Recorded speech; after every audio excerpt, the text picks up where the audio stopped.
അവിടെ കഴിയും. നിന്നെ കാണാൻ വേണ്ടി ഇവിടെ വെയിറ്റ് ചെയ്ത് നിന്നതാണ്. 2 ദിവസമായി നീ ഇവിടെ ചുണ്ടത്തിൽ ലിപ്സ്റ്റിക്കും തേച്ച് അവിടെ ഇവിടേക്കും നടക്കണം. എന്റെ അച്ഛനും അമ്മയും മേടിച്ചെന്ന ലിപ്സ്റ്റിക്ക് ഞാൻ ഇടുന്നത് നിങ്ങൾക്ക് എന്താ? അവളുടെ ഒരു ചുണ്ടത്തിൽ ലിപ്സ്റ്റിക് ഇടല്.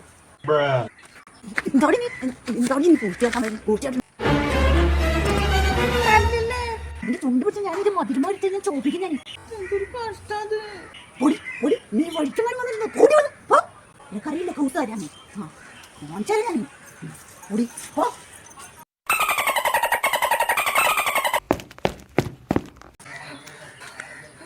തലയ്ക്ക് പ്രാന്താണ് തോന്നുന്നു.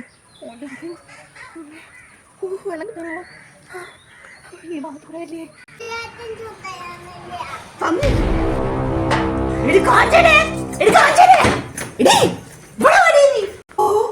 അപ്പാടെ കാളിയും കൗസൂരിന്റെ സൗണ്ടല്ലേ കേൾക്കാൻ എന്തുട്ടാണോ ദൈവമേ. എന്തേന്ന് നിന്റെ കൊച്ചിന് എന്റെ കൊച്ചര് ഇത്തിരി പോലെ മിഠായി വെച്ചപ്പോ നിനക്ക് കൊടുക്കാൻ വയ്യല്ലേ? നിന്റെ മോൻ എന്താടി എന്നാടി അവന് മിഠായി ഉണ്ടാണെങ്കിൽ ഞാനല്ലേ അവന് മിഠായി മേടിച്ചെടുത്തിട്ടില്ലേ? എത്ര പ്രാവശ്യം ഒരു മിഠായി മേടിച്ചെടുത്തിട്ടാണ്? ആ ചേച്ചി മേടിച്ചെടുത്തൊക്കെ അറിയാലോ. കൗസേച്ചി ഞാൻ ഒന്നും അറിഞ്ഞിട്ടില്ല. എന്നിട്ട് ഇന്റെ കുട്ടി ഒരു മിഠായി വെച്ചപ്പോ ഒരു മിഠായിയുടെ കഷ്ണം കൊടുക്കാൻ വയ്യല്ലേ? മൂക്ക് ഒലിപ്പിച്ച് നടന്ന അവന് ഞാൻ കഴുകിച്ചെടുത്തിട്ടുണ്ട്. എന്നിട്ട് ഒരു മിഠായി വെച്ച കൊടുക്കാൻ വയ്യ നിങ്ങൾക്ക്? അവന് ബുദ്ധിയില്ലാണ്ട് ചെറിയ പിള്ളേരല്ലേ. വീണ്ടും വെച്ചിട്ട് എന്റെ പേശാക്ക് കൊടുക്കില്ല. ഒരു മിഠായി വെച്ചാൽ നക്കികള്. ഞാൻ കൊടുത്തോണ്ട് മിഠായി. ഇത് കൊടുക്കുന്ന കുട്ടിക്ക് കൊടുക്കി. എനിക്കൊന്നും വേണ്ട എന്റെ മിഠായി. ഞങ്ങളെന്താ മിഠായി കാണാണ്ട് എടുക്കാണല്ലോ. അല്ലെങ്കിൽ ഇത് കൊടുക്കിത്. ഓൻ അറിയാണ്ടാവും. ഓൻ ചെറുതല്ലേ, അതാണ്.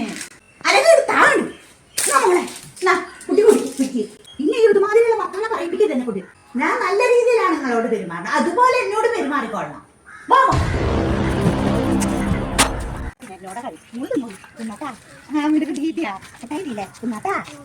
എന്റെ ദൈവമേ, ഒരു മഴ പെയ്ത് തുറന്ന പോലെ ഉണ്ട്. ഈ ചെക്കൻ്റെ എന്തിനാണ് കയറ്റി പിടിക്കണ്ടേ? പിന്നെ അവിടെ എന്റെ കൊച്ചിന് കൊല്ലുണ്ടായി വെച്ചിട്ടുണ്ട്. അവള് കൊച്ചിന്റെ അടുത്ത് തട്ടി പറിച്ചിട്ടുണ്ട്. ദൈവമേ പോയല്ലോ, സമാധാനം.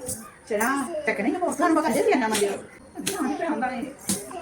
നാട്ടുകാർക്ക് മൊത്തം എന്ത് ചെയ്യാൻ നെഞ്ചിരിപ്പ് പോയി.